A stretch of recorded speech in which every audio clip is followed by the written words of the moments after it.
Marfoogle TV, a chilling warning to America. An anti-ban resistance leader warns a T attack on U.S. soil is a matter of when, not if. All of this rhetoric as far as lining up with CIA and FBI and everyone else saying that we are expecting nationwide events, not to mention threats from almost every adversary out there. And again, this isn't to scare people. This is just letting you know this is what is happening right now. 99% of Americans are probably just trying to tune out and be glass half full people. But this is news from a prepper standpoint. So we're not going to forget or even ignore some of these things that are going on right now. The leader of the anti-man resistance in Afghanistan has issued a chilling warning that a new T attack on America is a matter of when, not if. Ahmed Massoud said that T attacks is breeding in the vacuum left by the U.S. pulling out in August 2021, and it's very possible that extreme people will now try to strike America or Europe. Massoud is the son of Ahmed Shah Massoud, the legendary resistance leader known as the Lion of Panjshir. It says who was taken out by Al-Qaeda 2 days before 2001 event here in the United States. As he continues his father's cause, the JB administration's withdrawal from his country was the final nail in the coffin. The chaotic evacuation and bloodshed resulted in a moment he has spent years trying to stop. The return of power of evil, radical people who are sending his country back in time. Now, Massoud, who has a degree in war studies from King College London, has a warning to the U.S. and foreign forces who left. Ignore Afghanistan at your peril. The head of the National Resistance Front in Afghanistan says T activity, terrorism, and recruitment has reached historic highs in the 2.5 years since the Kabul International Airport debacle. Remember, there was a lot of people were not happy how that all went down. He told Daily Mail, an attack on U.S. or European soil is very much possible now. It is not a matter of if, it's a matter of when. Now, whether you believe that this is all rhetoric and that this is all some sort of mind game or operation on us, again, we're looking at this and looking at the big picture of what is actually happening around this world. Whether you believe most of it is all fake, there's a lot happening right now. And even if 1% of what they are saying is true, then people need to have a basic plan with their families. This is what we have been working on. Many of my peers that I've talked to on and off camera are getting prepared. Some are buying different properties. I can't go that far, but a lot of people actually are trying to find bug outs and things like this. Now, I'm not suggesting that that is what you need to do because you are an adult. You should decide on your own what you should do. But I would say this. I highly suggest that everybody has a basic plan, especially with meeting family and figuring out where you're going to go if something goes down. And the most probable events are most likely power outages and, of course, mass events in public places. These kind of things you can't stop. So you also can't live your life in fear. But you can expect them and be able to react quickly, especially if you practice through these things in your mind, let alone you don't have to go sit there and go to some sort of boot camp to get ready for some of these events. You just need to mentally be prepared for what may happen. Now, this is, if you just read this by itself, it may be like, oh, that's pretty freaky. But if you follow news every single day, and if you watch this show every single day, then you're probably already on board. You're like, yeah, we're getting prepped. We're getting food. We're getting water. We're getting all of that. Because every single day, there's at least 25 different ways and different signs that it's going one step closer to getting worse. And I mean, it's very clear. These aren't small steps. These are huge steps. It's a global thing. And it's also something that has been happening for a very long time. Changing the structure of the entire world all at once and having the power of whoever's in charge now then taken over by a different group, that is a big thing. If you can imagine organizing an event of a few thousand and how much work goes into that, then think about, and even years of planning that goes into events and concerts and things with 50,000 people. Think about 8 billion people. Think about trying to change the entire order. Think about how people try to organize a wedding. Think about how much planning goes into a wedding. Now think about world takeover. That's the point I want to make. As far as the when and not if, this is something I actually do thoroughly believe in. I believe that there will be an event. I know I've been waiting for something big to happen for a long time, and I'm not the only one. You may think I'm crazy or may disagree and say, oh, everything in the future is all going to be a nothing burger. I don't think so. We've been hearing that there is an event coming that makes 2001 look like chicken feed since even the former president. They have been talking about it when they took out Soleimani. The former president said, we took him out because they were planning something that made 2001 look like chicken feed. Now we just keep hearing the same exact thing, the same messaging. So is this all going to lead up to nothing? I don't know. We just covered in our news video that there are a lot of signs that the corporations are setting up behind the scenes to actually protect themselves when all of this stuff goes down. So again, if you want to check that out, not only subscribe and hit the subscribe button here, but also to Marfoogle News, our sister channel. So it's going to be a crazy one tonight. We're going to talk about all of this right now.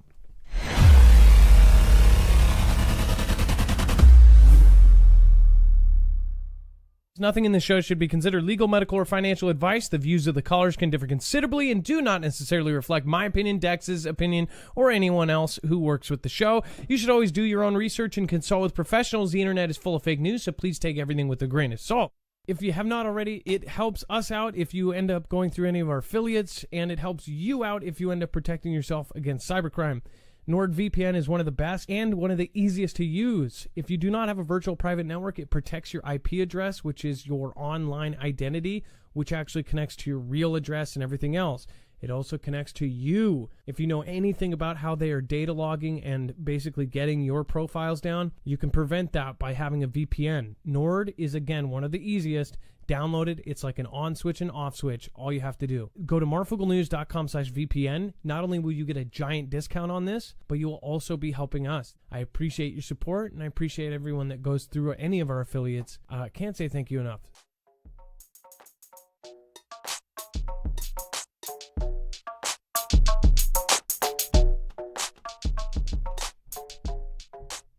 All right, let's go over to the map and let's bring in my co-host, internet brother, Dex James. What is going on and how are you doing today?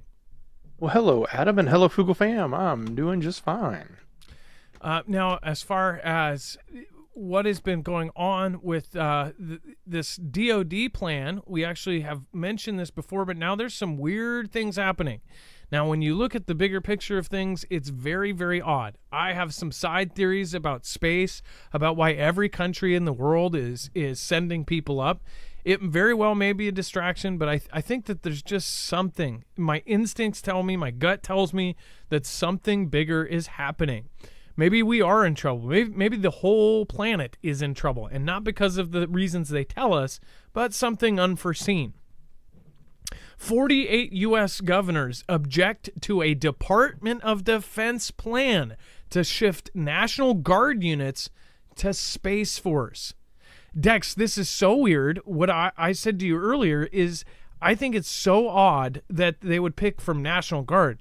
You would think Space Force would be, like if you think of Space Force, you think of like astronauts, and you would think that you would pick from like the top of the top. Not saying National Guard aren't, but usually they're not. You would think, oh, well, we're going to try to transition Navy SEALs into Space Force, to be an astronaut or something. They're transitioning National Guard. Now, there's multiple ways to look at this. Do you want to go over some of the things we were talking about? Yeah, so it is odd. It does seem a little odd in the sense that they're going after the Air National Guard, and 48 governors, and including 5 different territories, U.S. territories, have all urged the Senate Armed Service Committee to stop and not allow the Pentagon to do this proposal. But on one hand, either something big's happening in Space Force and they need this personnel, or think about all the actions that have happened recently with National Guard in the states, and this is a way to start reducing the number of resources that the states have in their power. The National Guard is something that each of the states can issue and call up and use, and we've seen them even shift National Guards down to Texas and other places, other events, but also, with the issues that were happening with Texas, a lot of states had volunteered and sent their guards in to help them. So is this a ploy to take away the power and some of the power and some of the guard that the states may have? It's a good question. Or is this something very odd? Like why do they need all of these National Guard? Why do they need all these employees all of a sudden in Space Force? Are they going to get into space wars, or are these guys going to be the regular Joes that we see in every disaster movies that are guiding the rich elites into their planes to go to Greenland? You know what I mean? Like or onto their Noah's Ark ships, right? So I think what was it, 2012, where they showed at the end they thought they were going to a spaceship and they were actually going to these huge spaceship-looking, starship-looking things, but they were actually just big boats, right? I think that was 2012. I'm not sure. I get the over the couple years that happened. There was like, San Andreas, this one, that one, the day after tomorrow. But one of them had the Noah's Ark kind of thing where they all got into the spaceship, which was actually a big boat. It's like, are these the guys that in Greenland, they're like, yeah, well, sorry you couldn't get on with your kid because of his medical condition, but all of us aren't invited. We're actually doing just our civic duty, and we're helping you guys get off, get safe. Dex, go ahead. Well, and there were 2 states, Adam, and you figured them out. Who are the 2 states that aren't involved in this? We said 48 state governors have signed it. 2 states didn't. So, well, I took 3 guesses, and out of 3 guesses, I got it. I said, first of all, I thought maybe it was landlocked states, and then Alaska and Hawaii. And then my second guess was, I said, okay, check if Texas, because there was no way for us to check at what state wasn't on it. We were looking at was. So I said, Texas? Yep, no, there's no Texas. And I said, Florida. It is Texas and Florida, correct? That is correct, and I found out why, or at least there's a theory as to why. So the theory behind that, Adam, is those are the 2 states that have the biggest involvement with the DoD and space, whether it be through SpaceX, Houston, space launches, and of course Cape Canaveral and everything that happens in Florida with the DoD. So why, and you would think it would be the opposite, right? So, and also after coming from just in the last month, this movie Civil War coming out, where they have the Florida Alliance and then the Texas, the Western Alliance, which is Texas, and then of course the California thing, like that whole map that they put out, it was kind of weird to see that all of these other states didn't want this, but yet Texas and Florida did. These National Guard, where are they going to be then put? Are they going to be at a launch pad? Are they going to space? Like what does the majority of actual Space Force do? I assume they're not all astronauts going to space. They're probably doing things down here, on launch pads, or what else do they literally do? Like that's my big question. How would you take a National Guards that, maybe their regular job is to say, go respond to a protest or respond to a national disaster or respond to, say this, and then move them over to Space Force?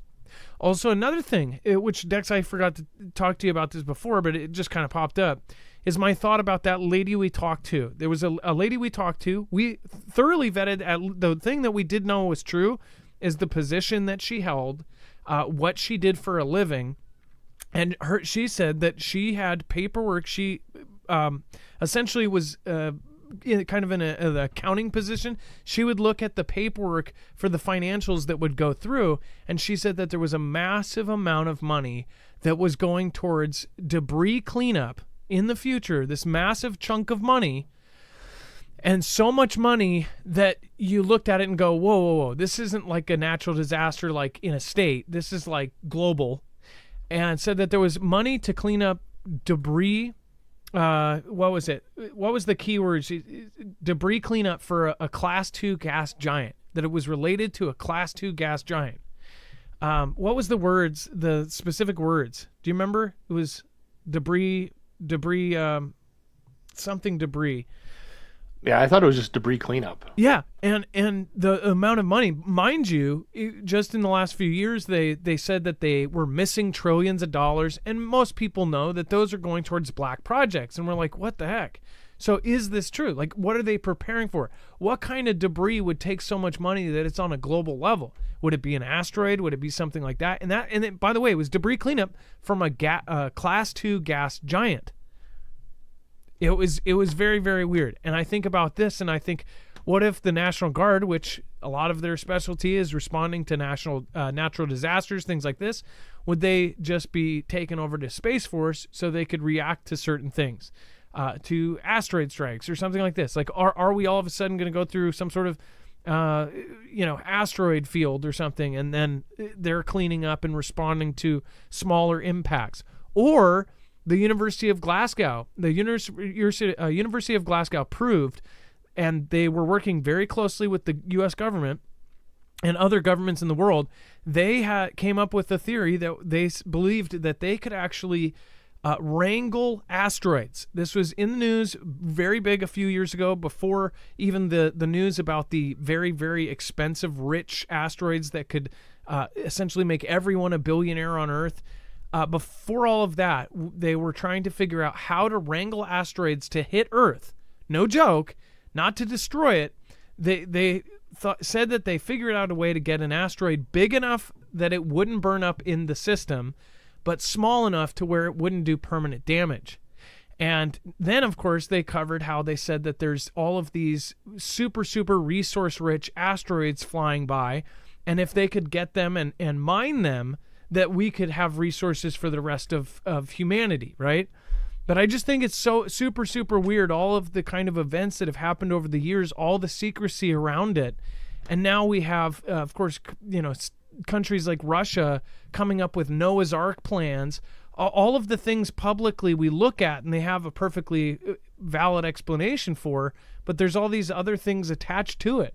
Like they're preparing and sending DNA samples to the moon. They're putting seeds deep, deep into the mountains. They're taking they're doing Neuralink, which would also be required. The exact kind of system that Neuralink is would also be required if you were to put somebody in a sort of a stasis and have them fly long periods of time. Say if we had to go to a Goldilocks planet.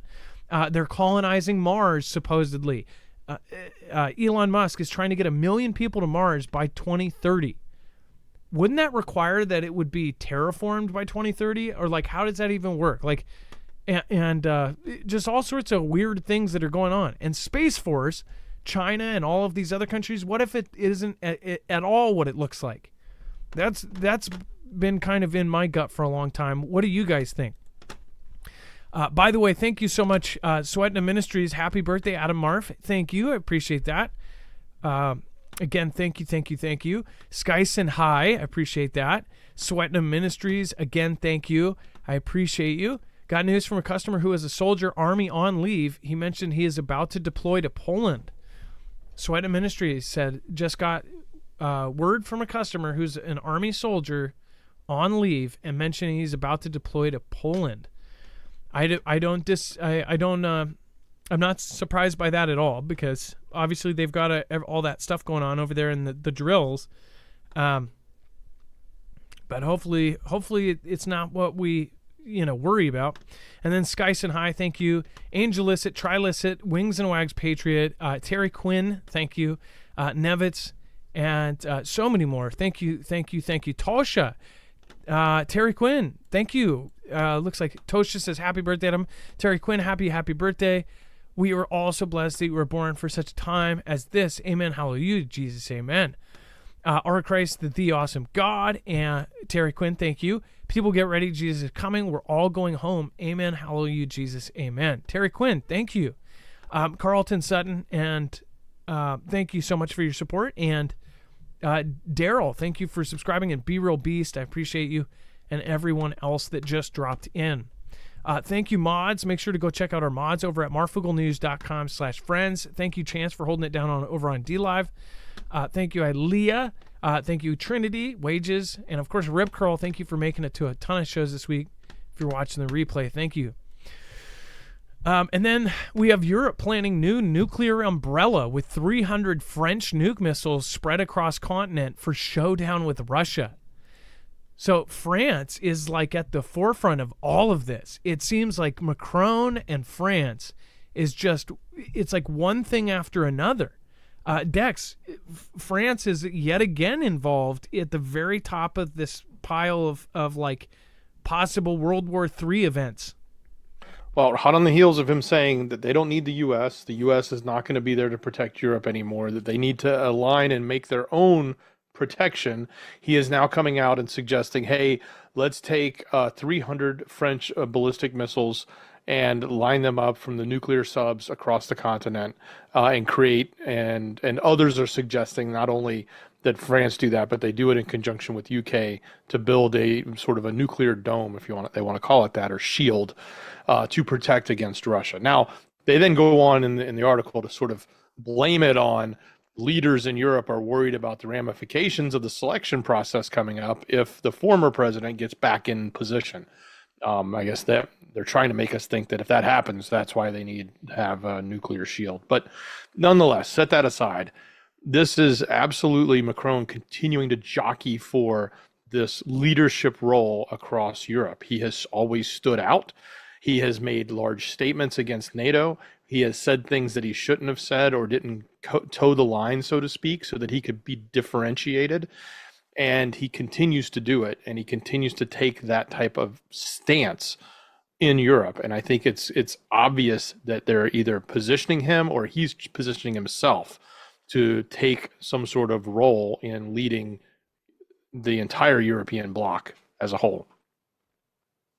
It really seems to me that in 2020 in 2016, it really seems to me that they thought with the millions of dollars that they spent focusing on one person, and all media, every single media company, every single ad you saw was pro this person, and then the other person won. I think that they really just absolutely just didn't see that coming. It really feels like that. Then the next time, of course, everybody saw what happened, and now it's a debate to this day, which to a lot of people, it's not a debate. With that, now it's like every change that needs to happen to try to get it back to where it was, where all you would really need to do is put more money into one person than the other. If you take the money away from the other person and do all of these other things, that maybe you don't have to do what you did the time before. And what you did the time before may not be able to be done anymore because there's too many people, have a microscope looking at you. As far as globally, there is a mission to have all of these places kind of under an umbrella, a big umbrella. They want everybody on the same page. And it's not like these governments are so down and working together. It's that most of the people are just puppets.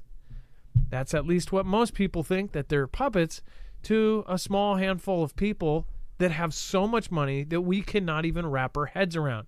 That we could live rich and own an island off of the interest that they make in 1 year. That's the kind of rich that we're talking about.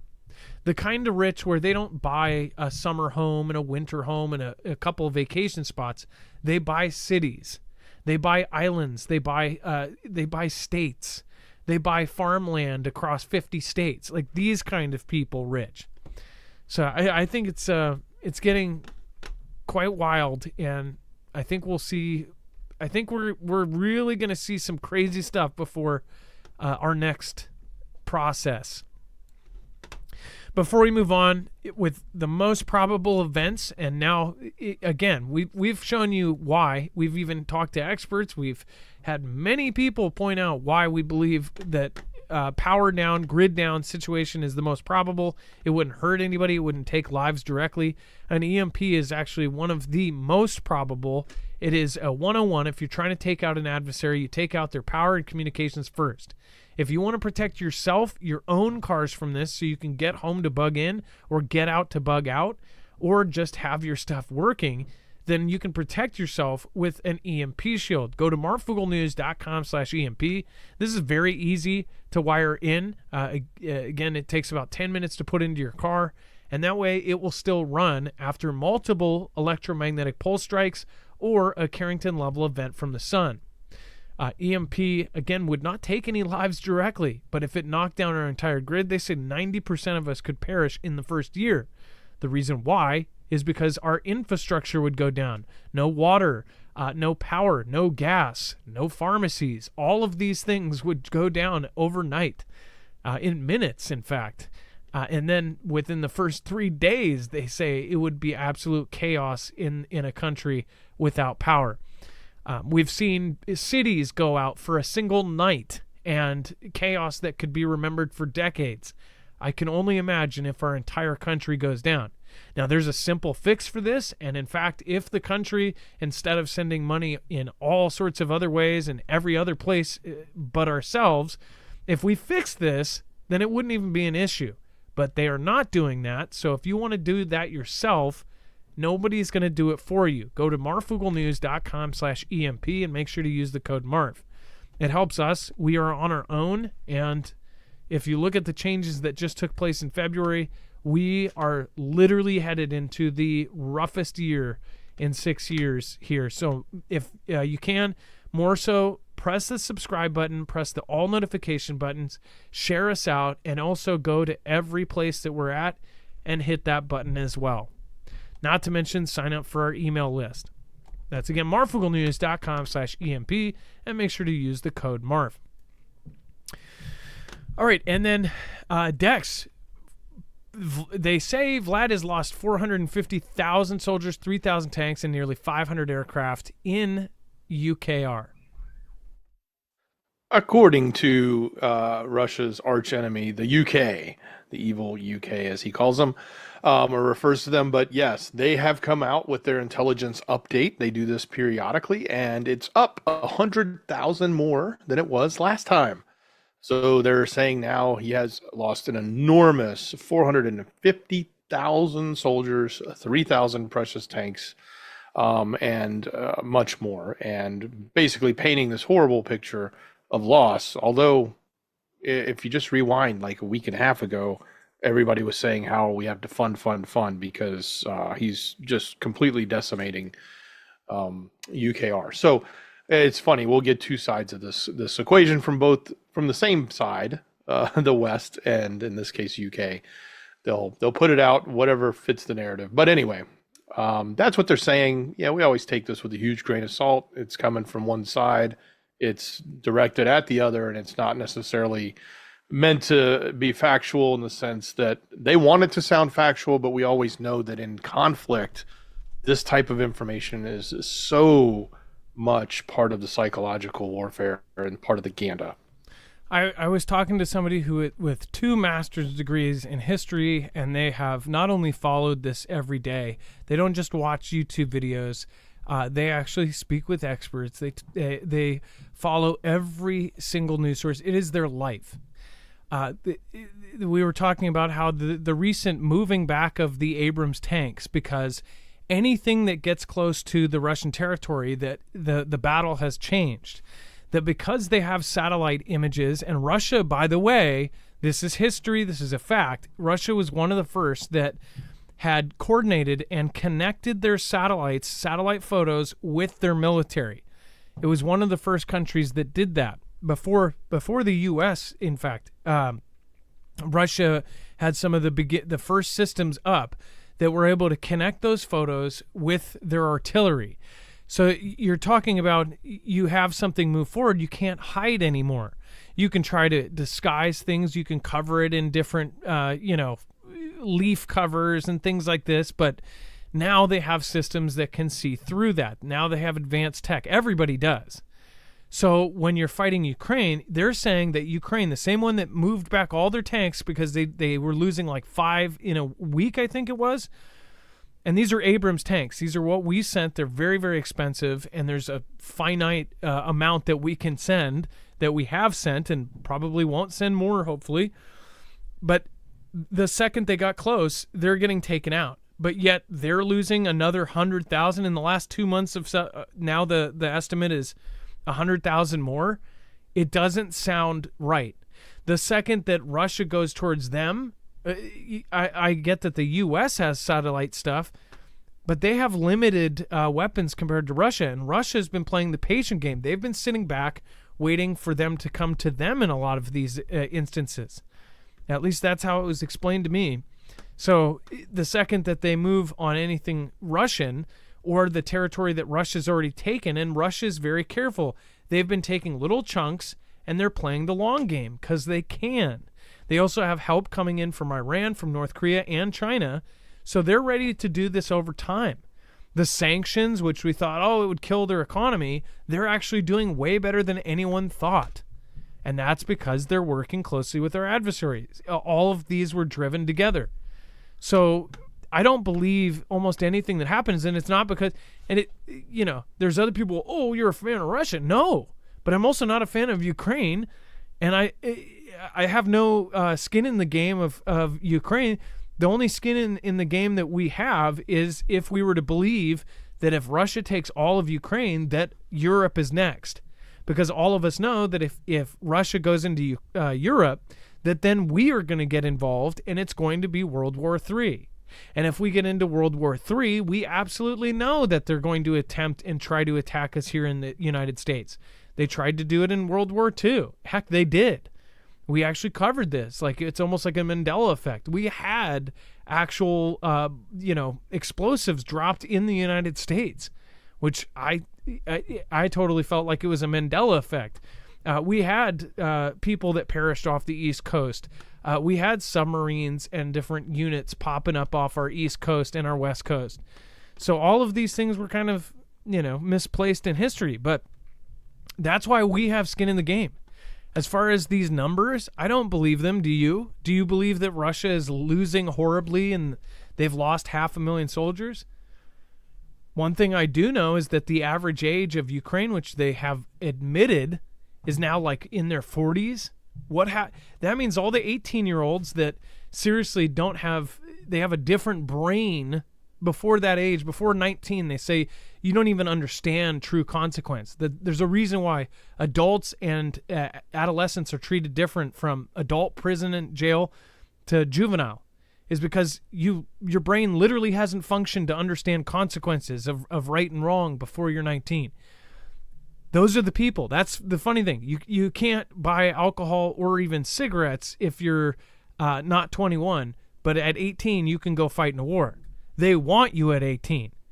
In Ukraine, the average person is in their 40s. Meanwhile, in Russia, I don't know if we've seen data from their average age, but from what we see, it's a lot of 18-year-olds, young guys. So it doesn't seem like they're running out compared to Ukraine, which is trying to go into other countries and pull 152,000 people that dodged the draft. And they've already done all of their conscription. They're basically desperate at this point. Anybody that is telling the truth is not saying that Ukraine is winning right now. And mind you, this was controversial before.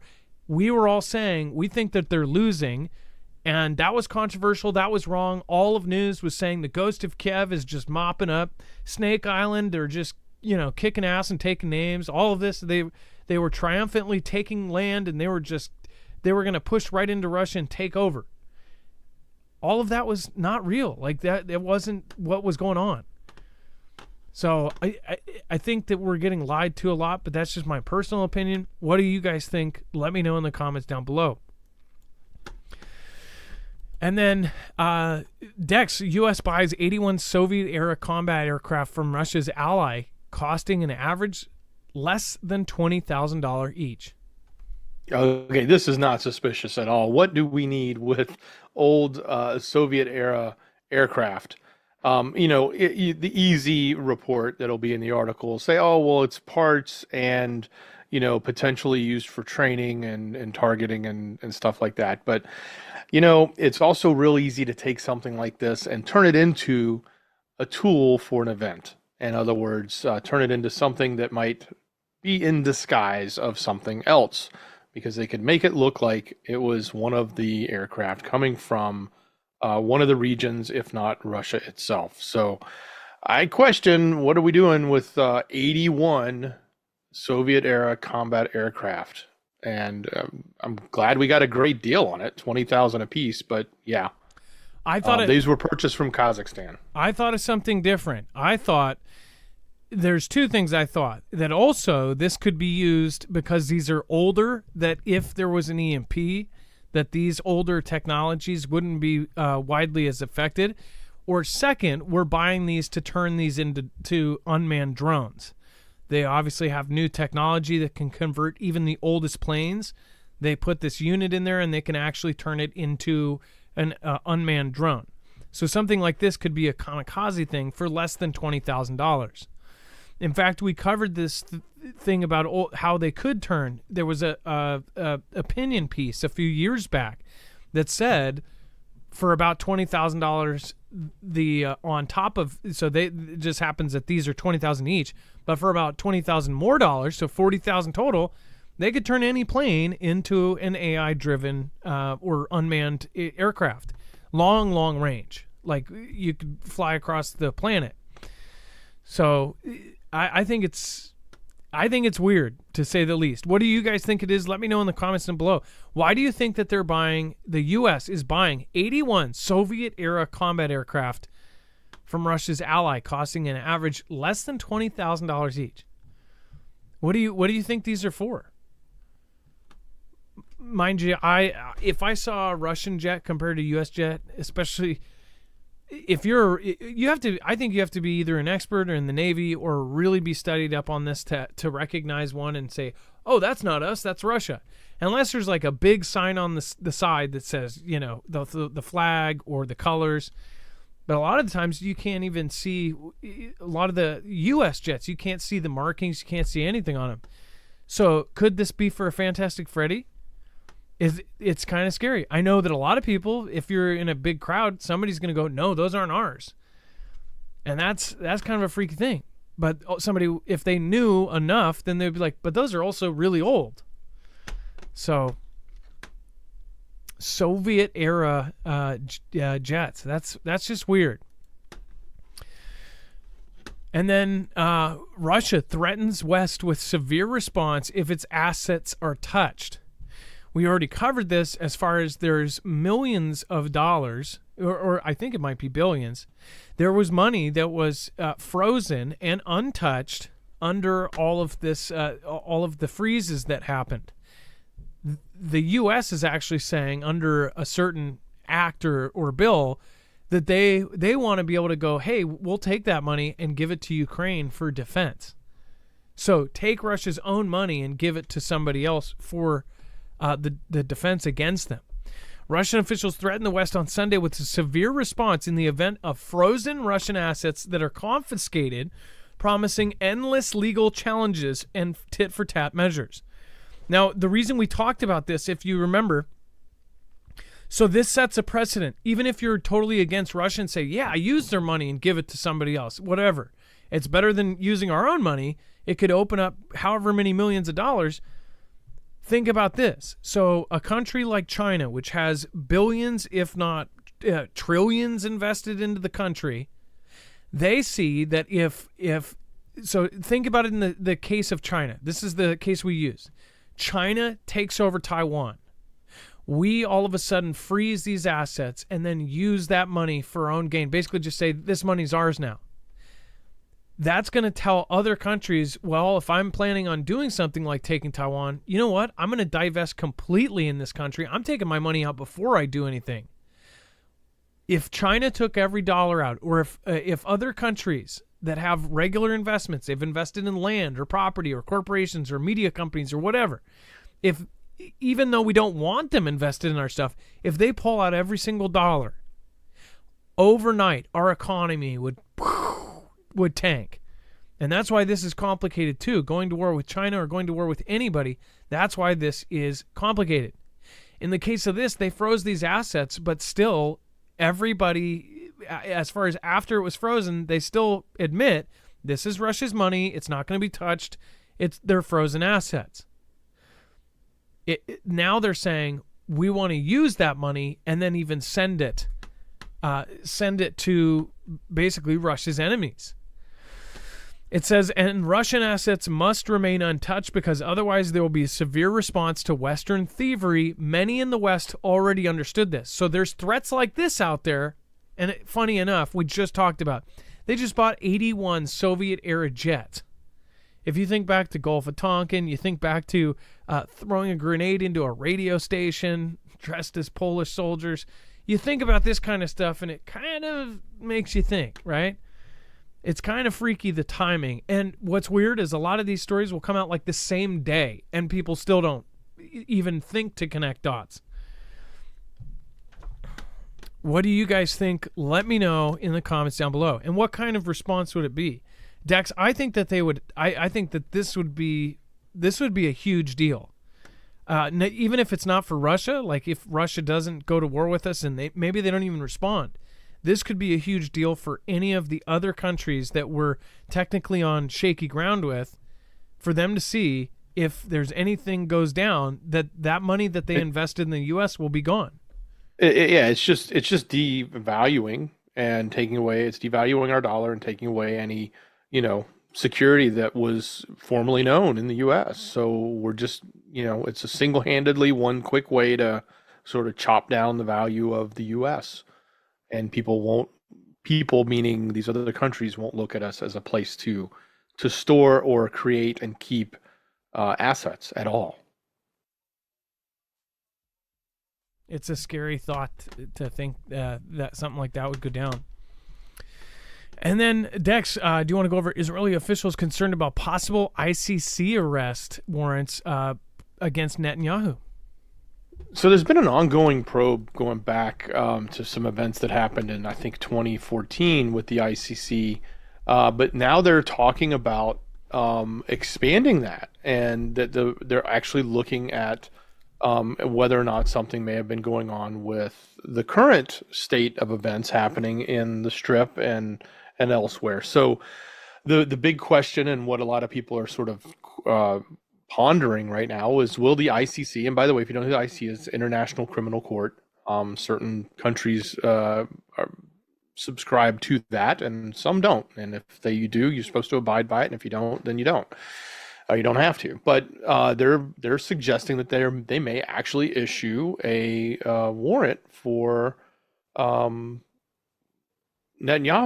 or even others. And so, of course, Netanyahu said, "Hey, I'm not, quote, will never accept any attempt by the ICC to undermine its inherent right of self-defense." So, he's not publicly worried about it, but plenty of others in the country and other locations are talking about it as if it is potentially a problem. And it, again, it's very much like we saw with Putin. The ICC issued a arrest warrant for Putin, and even they were talking about him going to South America and not South America, South Africa. And South Africa, who's a member of ICC, said, we're not going to do anything about it if he does come. Yeah, and with the whole South Africa thing, the South African president, South Africa is also joining BRICS. I mean, like the whole, he even made a comment like, "Oh, well, I don't care about ICC. I'm gonna pick up Putin from the airport myself, and I'm gonna take him out to dinner, and I'm gonna drop him back off." But then we saw that they ended up changing things because they were worried about it, and then I don't think he never made that visit, did he? You know what was weird, though, is right around that... I don't think he did. You know what, though? Right around that same time, do you remember when there was viral videos of the South African president, all of his staff was left at the airport or at the actual airfield, and the South African president went somewhere by himself without any of the media? I wonder if they actually met Putin, and they did it because of all that stuff that was going on. So... it makes me wonder if they did their meeting earlier or later and they just did it without anybody, including the intern and the embedded media, were basically told, no. They took the whole flight to wherever they went, and then they said, no, you're going to have to stay on the tarmac. The South African president went ahead without him. Lots of really weird stuff going on with South Africa. And then Xi is on a mission to drive a wedge between Europe and the U.S. It's so funny because we've talked about this for a long time. Days after Xi Jinping visits French President Macron, French President Macron says, yeah, we're going to distance ourselves from the U.S. Now France is all of a sudden stepping up. Macron's always making these comments now saying, oh, well, I think we need to stop being, weenies. We need to possibly think about putting troops there. And we need to have a nuclear umbrella. They're trying to really, I wonder, is Macron directly a puppet for Xi? And I don't know, but it's very strange that now all of a sudden talking about 300 nukes. Isn't that what China has too? Like, it's like, what if France ends up being an extension of China, and France is in NATO right now? They're making a lot of weird comments, and it's no secret, Macron has been trashing the U.S. But Macron and Xi have been actually pretty close. They've been totally friendly. Xi is on a mission to drive a wedge between Europe and the U.S. Chinese President Xi Jinping is headed to the European Union for the first time in 5 years with a clear message. Beijing offers much more of an economic opportunity for the bloc than the U.S. wants to admit. Do you see how China stays out of this whole thing? China's able to stay out of the whole Russia, Ukraine, Iran, Israel thing, yet everybody knows that they're on the precipice of taking Taiwan. Everybody knows that they are now shipping stuff directly to North Korea and to Russia. They're all a part of it. They're totally, they're the puppet master. At least that's what I think is going on. And it says the Chinese leader begins his 5-day trip. Sorry about this. I think something's going on here. Hopefully you guys don't have to. What the heck? Can you read the rest? I don't know why I'm having scrolling issues here. There we go. Maybe that will work. Yeah, certainly. So, yeah, he's heading to France, Serbia, and Hungary on May 5th, according to the minister. So, it reconnects. If it doesn't, we can end up trying to put them back together. All right, and then let me make sure. Let me open this up here. Let's see here.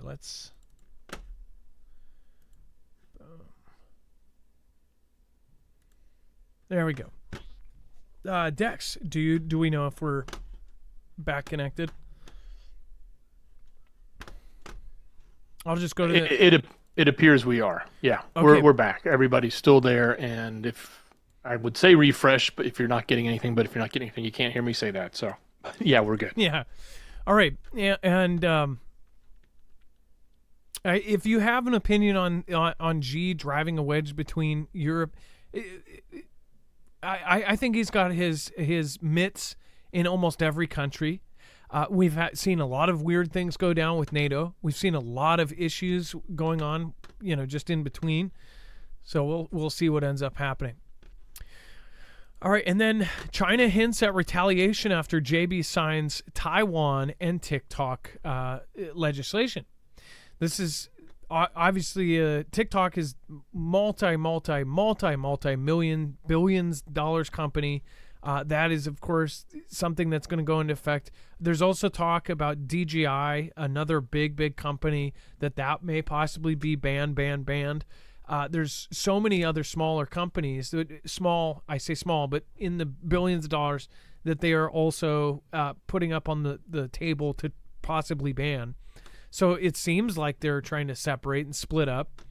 But, of course, the whole thing with Taiwan as well is China is pissed off. They don't want anybody supporting Taiwan, even admitting Taiwan's a country, anything else. The retaliation that comes from that, China hinted on Monday that it could retaliate after U.S. President JB signed into law legislation to boost Taiwan's defenses and seeks to get TikTok's Chinese owner to divest from the social media platform. Remember, TikTok, if it sells what it said publicly, it basically has no interest of selling TikTok to anybody else. They basically said if they can't be in the United States, well, they're not going to sell to anybody else. They would just shut down. JB signed the legislation on a military aid package on Wednesday, with most of the money going to UKR to help it fend off of Russia's invasion, and the money would also go to Israel. He also signed a separate bill tied to the aid legislation that bans TikTok in the United States if its Chinese owner ByteDance fails to divest the app over the next 9 months to a year. Speaking to Beijing, Foreign Minister spokesperson Yin Jian urging the United States not to implement the negative China-related parts of the legislation. If the United States clings obstinately to its course, China will take resolute and forceful steps to firmly defend its own security and development interests. We don't know what that means. They always do. They always say these vague things of like how they're going to defend themselves. They're going to take responses. Sometimes the responses are known, like they'll do a tit for tat, but sometimes we don't. Sometimes the United States just has 911 go down in 5 states, and we don't know. Is that China? Is that Russia? Is that one of the responses? One thing is the public's not really, they don't care if we know. They care if the government knows. They care if the people above us know that was us. They're telling us that China has been completely hidden in our critical infrastructure for a long time, and experts are saying that they're actually waiting for the perfect time to strike the United States and shut down our critical infrastructure. And people are still not prepping? I don't see why. And the United States is Taiwan's most important international backer and arms supplier, even in the absence of its formal diplomatic ties, which is so crazy. In the last couple of years, we've seen many times where even the White House or the Pentagon would post something on their Twitter, and because it would offend China, they would undo it. But yet we then send people to Taiwan, we send officials, even though they say don't do it, but then we'll take down a tweet that offends them. It's just... It's silly. Taiwan's democratic government, which rejects China's sovereignty claims, has welcomed the new legislation, saying it will help maintain security in the region. So they're not too happy about that. Now, before we move on, make sure to go check out Energy. If you're looking to get backup power, obviously with all of the tornadoes that have just happened in the last week, there's a lot of people that are still without power right now. If you haven't invested in some sort of generator, I would definitely get yourself a gas-powered generator. But if you want to go to the next step, and if you already have a gas-powered generator, I would most definitely pair it with a solar generator. Either way, though, these things are incredibly useful. As far as a solar generator, they actually store the power onto lithium batteries, and you can use it wherever you need. You can get power from the sun, and you can actually power all of your stuff directly from solar. Either that, or you can charge it from your wall while you do have power, and the second that the power goes off, it switches over to, say, the batteries. So if you've ever been somewhere that has solar panels and solar, then you know how it works. It's a pretty simple concept. As far as the portable ones, these are awesome because you can have them charged up on a sunny day, and then 3, 4, 5 days later, a storm happens. Then you have your power. You can turn on your generator and use it. It's really an amazing system. It's silent, so you can be a gray man. You won't be known. Nobody's going to hear you from 3 blocks away, let alone 30 feet away. They're virtually silent. Plus, it is modular and expandable up to 96 batteries. You can take it with one battery, or you can add mods, which are similar to the battery bricks. Just like Lego, you can expand it up to 96 batteries and even mod it. So add in UPS, add in a supercharger, add in a rapid charger where you can add, 8 more panels instead of 4. So there's all sorts of cool things coming in the future. It has built-in heaters in every battery. It's built like a tank. It's built like appliances used to be. Reinforced steel structure makes it tough. It could fall off the back of a truck. These things are absolutely amazing. I would say the only downside, and I think this is the only downside, is that there is a wait. Again, these are in high demand, and they are made all in very small batches, and it is using lithium that the world is fighting over. It's the finest components. You're not going to have it turn off at some point, SHTF on a Monday, and on Wednesday somebody remotely turns the thing off. Which, again, I think most of the competitors, if you look, you will see companies that basically almost all of them are a front for a company that's tied back to the countries we're talking about literally today. This one you will not have that issue. This is why the U.S. Army has picked this under the STTR Phase 2 contract. These exact tacticals, these are the ones that are going to be shipping out to the U.S. Army. They're ready for extreme conditions. So marfugglenews.com/energy, INERGY, and make sure to use the code Marfoogle. It helps support us, and it helps you get prepped. Either way, though, these things can be used for anything. Take them to work. Use them at work to power and charge your power tools. I mean, they're just amazing.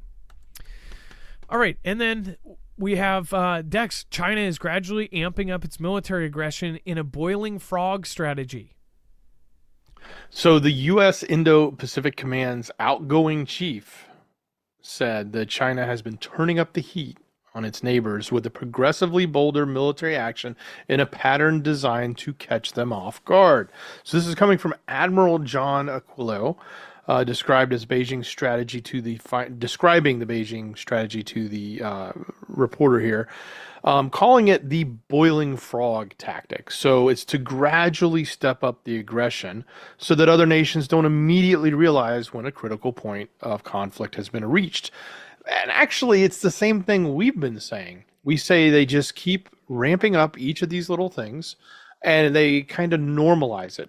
It's sort of like what they did with Taiwan. It used to be that they wouldn't go across the incursion zone or the halfway point, and then they started doing it.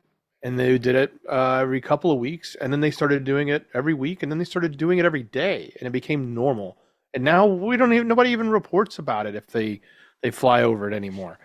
And the skirmishes you're seeing in the Philippines down there with the water cannons and everything, it started with lasers. It started with a water cannon, then it got bigger water cannons. Then they outfitted larger systems on the Coast Guard, the Chinese Coast Guard ships, and maybe they broke a window.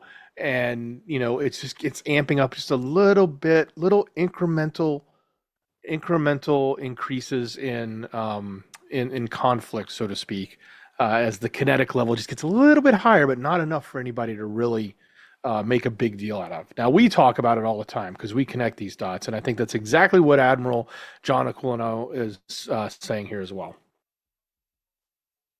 Yeah, it's something we've been saying for a long time. It's these subtle, incremental movements towards SHTF when all of a sudden you're desensitized to this happening to the point where it's not going to be a surprise. The stuff that they're doing to Taiwan, the 20 planes, the 28 planes, the 32 planes, at one point the population just gets used to it. They're like, oh, China's doing their thing again. Oh, they're surrounding the island for the 5th, 6th, 7th time. And then when one day their power goes out, their communications go out, and then they come rolling in, all of a sudden that's going to be coordinated with other events. Like if the U.S. is the main defense or the people they're worried about, all of a sudden something happens here. And every other country, what I think is going to happen, it's going to all go off in a single event. Like everything is going to happen like a domino. Just boom, boom, boom, boom. Venezuela is going to take Guyana. Russia is going to make a giant move on Ukraine. You're going to have Iran and Israel. You're going to have all of these things go down at once. So we're going to be spread thin. All well, of course, everybody makes their moves. At the same time, you hit the United States with something massive, some event where everybody is taken off guard, which, speaking of guard, the National Guard, what if this happens very quickly where a ton of the National Guard are then sent to Space Force. They're centered in 3 or 4 bases, or they're put here, put there. All of a sudden you have less National Guard to deal with the situation here in the United States. It's just like, it seems like there's the perfect setup for, a Genghis Khan type of takeover. So division, so chaos, so confusion, and then hit multiple targets all at the same time while causing massive, massive chaos. What do you guys think, though? Let me know in the comments down below. Thank you, Kimberly, over on DLive. Thank you, Chance. Thank you, Poco Loco. Appreciate you. Thank you, thank you, thank you. And then thank you, Redhead Mama. I appreciate that. Thank you for all you do. Adam and Dex, much love to the mods. We all need you right now. Terry Quinn, what was that? It says, don't go away, Adam. Thank you for the happy birthday. I appreciate that. Having lots of fun on my birthday. Just one technical glitch after another. Don't go away. We all need you now. God bless you. Amen. Jesus. Terry Quinn, thank you, thank you, thank you. And then Saren Soda, thank you for subscribing. And Larry Gatlin, Thank you. Glad to be able to help this channel grow. Thank you, Larry, and we appreciate you. Let's see here. And China is set to launch high-stakes mission to the moon's hidden side. Just one thing after another. Just a couple days we covered that they're doing these massive launches, one after another. China is launching all sorts of crazy stuff up in space. U.S. experts have said that they're basically putting structures in space, and now all of a sudden they want to draw a National Guard into the Space Force. Like, maybe something's going on here. But China expected to launch Chang'e 6 lunar mission this week. Chang'e 6 to return with soil samples from the moon's far side. It is expected to last 53 days on the far side. China will send a robotic spacecraft in the coming days on a round trip to the moon's far side, with the first of 3 technically demanding missions that will pave the way for inaugural Chinese crewed landing and a base on the lunar South Pole. So I imagine in the near future, whether you believe it or not, where they say, oh, there's a base on the moon. I know that there's going to be a lot of folks that totally doubt that, and that's fine. But imagine in the next couple years, they're saying that this is what's going to happen. So even if there's even if you, in your mind, you're either saying it's not happening or there's a small chance, what a wild time we're living in, where they're saying that they're going to have bases on the moon. And it's something legitly talked about in MSM, and they're talking about it out loud. Now, why did they wait so long if they supposedly went back when, the computers were as strong as a happy birthday card? I don't know. By the way, the lunar lander that the U.S. supposedly landed on the moon with, that computer that ran that lunar lander, the microchip, the tiny microchip that is in a birthday card that sings happy birthday to you, was about the same strength as the lunar lander computer that landed on the moon. It really makes you think, like, why, when all of the technical advancements were happening, why then did we stop going to the moon? Some say the logical example is that we never stopped going. Others say that we never went. Either way you look at it, look at where we're at right now. They're saying that they're building miles-long structures in space.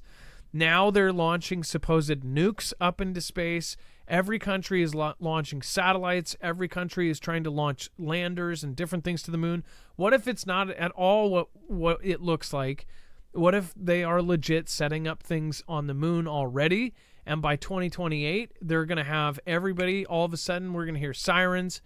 The day before, we see a bunch of planes like in Greenland, and all of the elite are going to have their ticket. They're going to go somewhere, launch from somewhere, and go up to the moon. And then, boom, the next day, we get hit by Apophis or something. All right? I wouldn't be surprised by it. Would you? Let me know in the comments down below. Dex, what do you think they're doing on the hidden side of the moon? I guess they could do anything, right? That's the big mystery. I mean, look, there's people that think there's secret bases on the dark side. For those who don't know, the moon is in like this locked orbit where we only see one side. And that the dark side is not really that it's dark. There's sun over there too, but it's the hidden side, I guess, as they like to call it. But we have no clue what goes on over there except for what they tell us and what they've seen with satellites or other orbiters that they've sent up there. Well, I guess if you had a music album, the hidden side of the moon doesn't sound as cool, right? And then warning us. But that was a great album. Yeah. And then warning as first American dolphin diagnosed with highly pathogenic bird flu. So how did the dolphin get this? Dolphins don't. I know dolphins eat different fish and things like that. Did a dolphin attack a bird? How does this? I'm trying to think of the chain of how that would happen. How did a dolphin get this from a bird? Just trying to think of how that would work. Or is it something, how did it transfer to a dolphin that's mostly underwater? Or did you have a bird perish over water and a dolphin ate it? Is that even possible? Is that how it could transfer? As far as they called it is that a cetacean?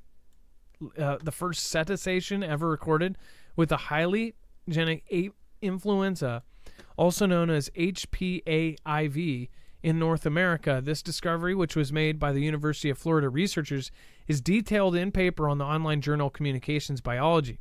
The study examined the first U.S. finding of HPAV in a cetacean, I think is how you say it, from when it is first detected in marine rescue teams to the diagnosis of the V and the samples found in postmortem exam. Scientists fear that the spread of the bird cough could be catastrophic for cetaceans, the study said. Now, there's something else that I have actually been following, and I have a family member that is a very experienced diver. There's weird things going on off of the Florida coastline. It's very scary stuff happening in our ocean, and it's not due to anything getting hot. It's something completely different. But it seems like there's a lot of weird things going on in our ocean, from misnavigated animals to beachings to mass species die-offs. It's very strange. Now they're saying this could be catastrophic to sea animals. Dex, go ahead.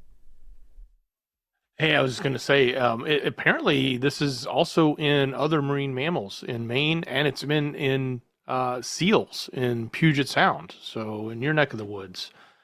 So it is spreading in some strange ways. Great. But yeah, it's the first time for dolphins. Great. So on both sides of the country, it could move. So if something like this were able to move from sea life to, say, humans, or move from birds to sea life back to birds, it's like it could travel all over the place. There's separate things happening off of the coast of Florida, which we will be covering in the future. Fish swimming in circles, odd events. There's something going on. There's coral reefs are dying off, and it's not for the reasons you've heard. There's actual evidence that something's going on with our ocean that actually could be catastrophic to the entire world. 70% of the oxygen comes from the ocean. So something is going on that is massive, and maybe that's why a lot of this stuff is going on, right? Maybe that's why.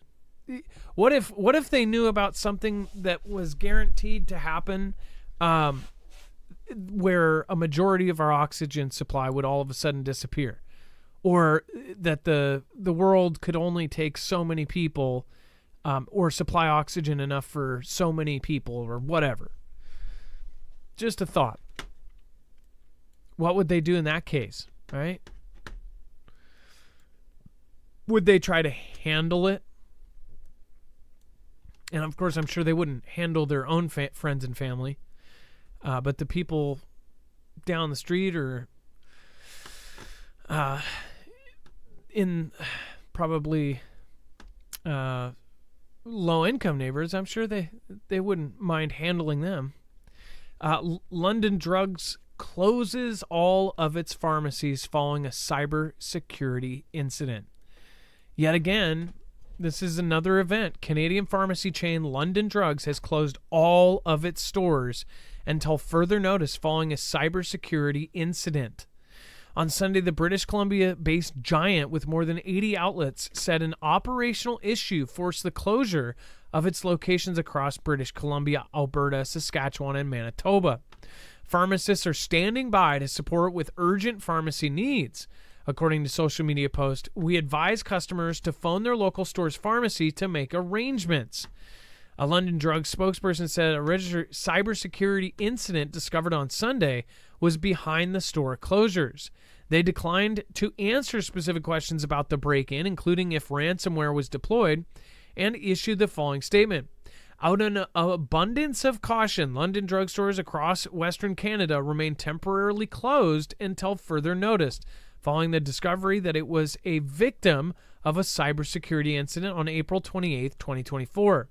Upon discovering the incident, London Drugs immediately undertook countermeasures to protect its network and data, including retaining leading third-party cybersecurity experts to assist with containment, remediation, and conduct a forensic investigation.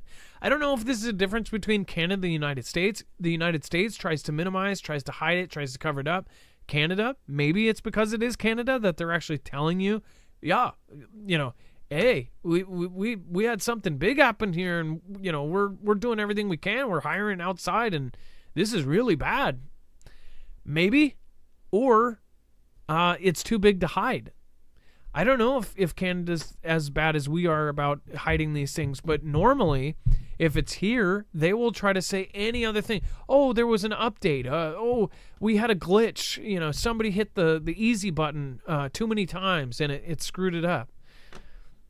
But as far as this goes, this is why we've been telling you guys, go through, get yourself backup medicines. It's something that everybody should look into. At this time, we have no reason to believe that customer employee data has been impacted. Pharmacists continue to stand by to support any customers with urgent pharmacy needs. This is a gap in preppers. As far as there's a lot of people that will have stocks of 10 years of food, but they have 3 days of medicine thinking, oh, I'll just be able to go to the pharmacy. It's something that people really should be paying attention to. It's why we picked up Jace Medical. If you guys haven't already, go check it out. Go get yourself an extended supply of your medicines. Again, Jace Daily, you can actually get a 12-month supply. So if you haven't heard about this, it's board-certified doctors. You go through a legit telehealth, and you can get yourself backup supplies of your very important medicines. Not only that, you can get emergency antibiotics for disasters. Go to marfuglenews.com/Jace and make sure to use the code MARV. If you're prepped for this kind of stuff, then it won't matter if every pharmacy goes down. That's why we've told you about this for now months, since the massive outage of 30,000 pharmacies due to a cyber incident. Go to marfuglenews.com/Jace. And then nuclear detonation workshop next week. So over the weekend, a lot of folks were talking about this. It is very, very spooky. Now, hold on here. Let's see. There is an actual nuclear detonation workshop, and a coalition of federal, state, and local military agencies will come together in the Los Angeles area to learn strategies to manage a nuclear detonation. National Security Analyst Hal Hempfer will be in attendance. And again, this gentleman spoke. Now, we've attached this video over on marfuglenews.com. We can let you guys watch that. But from what we pull from this, the really creepy part is all of the different events that are happening right now. And then you have things like this. This is out of the ordinary. Heck, nuclear PSAs in New York are out of the ordinary. Anything responding to nuclear is out of the ordinary. This is practice, and this is workshops about an actual detonation. This isn't about a nuclear plant going off or blowing up, or like something happening like what happened in Japan with Fukushima. This is talking about a big explosive going off. So the one weird thing is nobody is none of the other news agencies are covering this. This is back page. There is no other information on this. And we have, Dex, did you attach that PDF? It kind of has some similar stuff in there. They've talked about detonation practice and things like that. It was a year-old It should have PDF. been in the map. If it's not there, refresh, because I put it in there a long time ago. Okay, so I did find this FEMA, nuclear detonation and while you're pulling response that guidance. Go ahead. While you're pulling that up real quick, I was going to say, I have Kempfler, I can't remember his name, but he said something that you say all the time, Adam, is that, odds are we're not going to see the big end of the world nuclear type event where it's the U.S. versus Russia and everybody launches thousands at each other at the same time. He said the more likely scenario is you're going to see Iran or North Korea or somebody like that, and it's going to be one event, or it's going to be one here or one there in one city, and most people will actually survive. And that's why what they're trying to talk about is how do you deal with the aftermath of that type of an event, because it's not the mutually assured destruction. It's more just one event happening in one area. Certainly people at the impact zone are going to be affected, but all the people around it can actually survive if they do something correctly, like train. And no one else had. This is the closest thing we can find to the kind of backbone, because this is talking about the emergency response, dosimetry, and dose management techniques in a nuclear detonation environment. These are the kinds of things that they're going to work out over next week, right?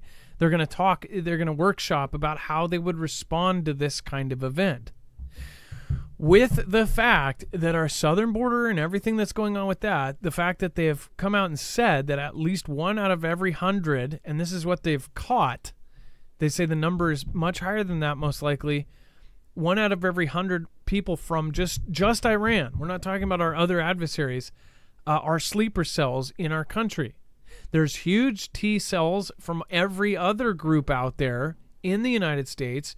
I talked to a direct military personnel that directly told me there are 5 here just in Washington State, 5 really big ones, the worst you can think of, that are set up here in Washington State. So if you can imagine just in Washington State, I couldn't, California, somewhere like that, I bet there's a bunch more. New York or Chicago or other cities, big cities. They've got all sorts of different events that they're looking out for. I wonder, a big giant state like Texas, how many cells they would have, especially being on a border, being a border state. So with this, we've attached this PDF. I don't believe anybody has talked about this, and this is from 2023 in March. But it did set up kind of what we are now seeing now, which is now that they're starting to war game this out, they're starting to workshop it. And then preventing private paramilitary activity of 2024. This is an act that's being put forward. And this is really creepy. Basically, if you're a group more than 3 that's practicing, essentially a lot of the things in this describe a prepper. Say you're 5 preppers that like to practice, I don't know, doing drills and exercises on your own if things hit the fan. This could actually say you're not supposed to do that. This could make it illegal. This could make it something where you're going to get in trouble for doing that. It is the preventing private paramilitary activity. So any kind of group, social group, whatever else, engaging in drills, patrols, exercises, this kind of thing would be put out. Now, the timing of this is absolutely wild. How fast if this goes through really, really fast, that would be pretty freaky. It's introduced, so we don't know if this goes through, but if it does go through and if it gets put all the way through the system really fast, then I would say people really need to watch out. Dex, as far as this goes, under the description of what they're talking about here, this really leaves it very vague. This is a lot of private citizens that like to practice for this kind of stuff. There's a lot of private citizens that have their own kind of group because depending on your opinions about what's going on, this could be a specialty group. This could be groups that think, heck, if you're a group that your belief, your end scenario, your SHTF is an asteroid's hitting Earth, there's groups for all of these. There's Facebook groups that do this kind of stuff all the time currently. This could end all of those, but also prevent and kind of make it basically a crime to do all this stuff. Isn't this just like kind of nuts, the timing?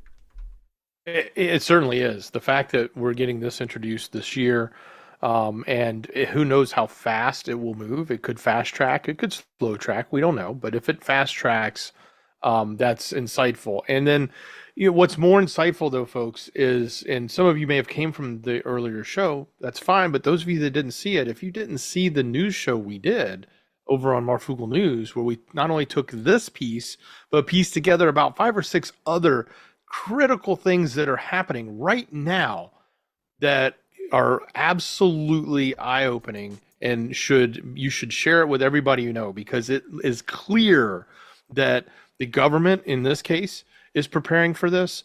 The insurance companies and banking industry is preparing for this. Even the travel industry is preparing for this. Businesses around America are preparing for this. It's going to happen. That's what's the scary part. And when you connect those dots and you see that bigger picture, go check it out. The dots are all connected for you. It's over on Marfoogle News on the other channels. A short, good, shareable show. Adam did a fantastic job laying it out. So make sure you share that with your friends and family. And it's something that we've all seen coming for a long time. Our community knows, we've known this was going to move forward. Now they're setting up the framework. Look at the framework. Who is the real enemy? That's the scary part. So make sure to go watch that video. Thank you guys all for joining us. If you want to join us over on our other channel, Marfoogle Jams, you can do so. We're going to be saying thank you to Terry Quinn over there and our top supporters over on DLive. Thank you guys for watching. Thank you, Dex. Appreciate you. Much love. Great job, brother. And also, if you want to watch that short shareable video, then make sure to hit right here. There's going to be the Marfoogle News short. Share that with everybody you can. I can't stress that enough. There's at least enough there that where they can do their own research and look into it. And once they start digging, we just gave you the surface stuff. Once you start digging into it, you'll see all these companies are preparing this year for something massive. Go do your own looking. You will see. Thank you guys. Be safe, be prepared, and Marf out.